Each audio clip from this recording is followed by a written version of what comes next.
Why is kanji so confusing? I mean, honestly, as a beginner learning Japanese, it was really confusing for me how to get started learning kanji. The way I see it is if you've been learning Japanese for a year or so, you likely already have a good foundation of kanji. That learning more kanji isn't essentially very new or challenging. Just same methods but different words, right? But for beginners who have like zero kanji knowledge, it can be so confusing how to go from that absolute zero to like the first 100 or so that's like equal to the JLPT N5 level.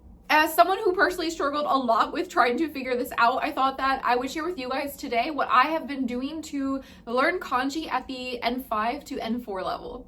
Learn kanji in context. So the first thing that I decided when I started to learn kanji was I wasn't going to just sit down and try to memorize the kanji in the readings. If you've ever taken a minute to look like at any sort of kanji entry, you'll realize like it has just way too much information, almost like a dictionary entry. Usually it includes the meaning of the kanji, the different pronunciations that are possible, as well as stroke order, writing practice, and then a few example words that contain that kanji within them. In my opinion, trying to study kanji this way isn't really effective because the biggest issue I saw was, okay, well, I could learn 20 kanji, but that doesn't even guarantee that I will actually learn 20 vocabulary words. It's almost the equivalent of saying, oh, I know like 10 suffixes in English or 10 prefixes, but I don't actually know a full word that contains that prefix or suffix. So my approach with kanji from the very beginning was I wanted to focus on actually learning words of the language and then just learning kanji alongside that or secondary to that. Because technically kanji is just part of the writing system of Japanese, and we can learn to listen and speak a language without actually ever having to learn to write it. Even in our own native language, learning to write comes secondary to learning how to communicate orally with other people. So rather than just trying to memorize a list of N5 or N4 kanji, I just focused on learning vocabulary and then getting a lot of exposure to kanji along the way. Learn in context from a good textbook. So the first way that I learned kanji was actually through my textbook. I personally used this textbook, which was like a Japanese language textbook that I got here in Korea, and it was essentially a 30-day challenge. I had previously used the Genki 1 textbook, but I just really didn't like it, so I ended up switching to this one. But the content in this book is more or less the same as the content in the Genki 1 textbook. I felt like using this book, it really didn't shy away from kanji as I was learning, whereas in Genki, I feel like a lot of the kanji was just shoved at the back of the book as like an afterthought. But the nice thing about the textbook that I used was it repeated a lot of the same vocabulary throughout the book, and it showed that vocabulary to you through kanji. So by the end of the book, I had gotten used to seeing so many of the same words over and over that I began to associate the word, like the hiragana, with the kanji, and it felt like I learned a lot of kanji passively that way without actually having to dedicate specific time to memorizing it. I think this worked because I was coming across the kanji over and over in context through a lot of scripted dialogues. So I not only heard what the words sounded like and learned the vocabulary, but I saw the kanji for it over and over, and eventually it stuck. Compared to Genki, which didn't really have a lot of dialogues and a lot of exposure to the kanji, it was more so shown briefly at the end of the book as like its own standalone section. And I personally found Genki wasn't really a great book to learn kanji. Now, the textbook that I use is for Korean speakers who are learning Japanese, so I recognize like a lot of you guys watching this video probably can't use that resource. But if you are looking for a textbook for Japanese, then I highly recommend checking out books that have a lot more kanji within the main part of the textbook, like Mina no Nihongo, rather than using something like Genki. Get more exposure with leveled reading. Another great way to learn Japanese is through leveled reading. The Japanese textbook that I was using, it also came with this like packet of 16 stories at the N5 and N4 level, and essentially it just builds upon the same grammar and vocabulary that you were learning in the textbook, but it throws in a lot of new vocabulary and kanji as well. I also have some parallel readers that I found here in Korea where I can read a Japanese story side by side with Korean. And then also I have these leveled readers that I found in Japan that I know you can also buy on Amazon. So if you guys want to check that link out and possibly purchase it yourself, I've put that link down in the description box, and no, I don't make any money off of this link. But essentially, I found that by learning through my textbook, it was really easy for me to quickly pick up a lot of the kanji through context and also through repeated exposure to the words in kanji throughout the book.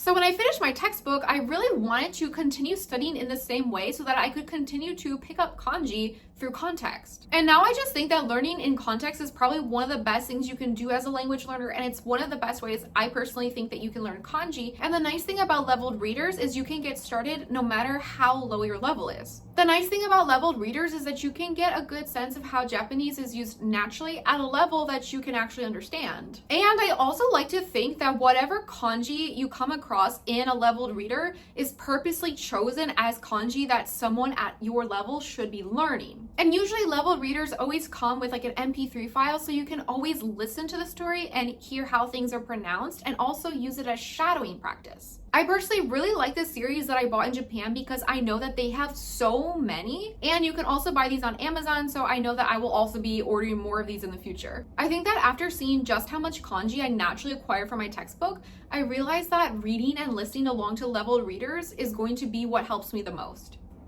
Duolingo kanji for the N5 and N4 level. Duolingo Japanese, in my opinion, is taught at such a slow pace.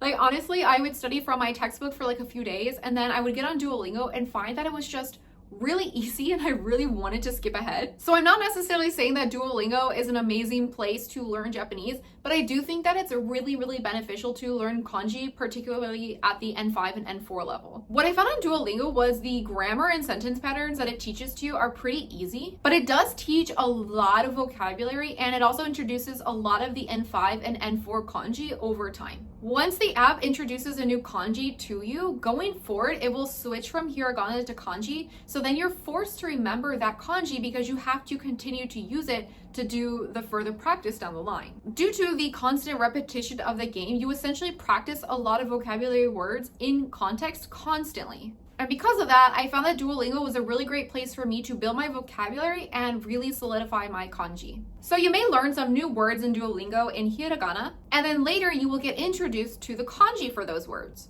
And then they'll appear in a separate tab called kanji, where you can practice vocabulary words that use that kanji and also practice writing them. And then in the main lessons, you'll encounter this kanji over and over in context. So going forward in Duolingo, you never stop using the kanji that you've learned. And I think because of that, that's why it's stuck in my head so well. Now, as I said, I think that the pace in Duolingo is extremely slow. So I usually go through like 1 or 2 units in a day because I just find the grammar so easy. But there's so much vocabulary that I don't know in kanji that I really need to practice that I purposely don't skip ahead for those reasons.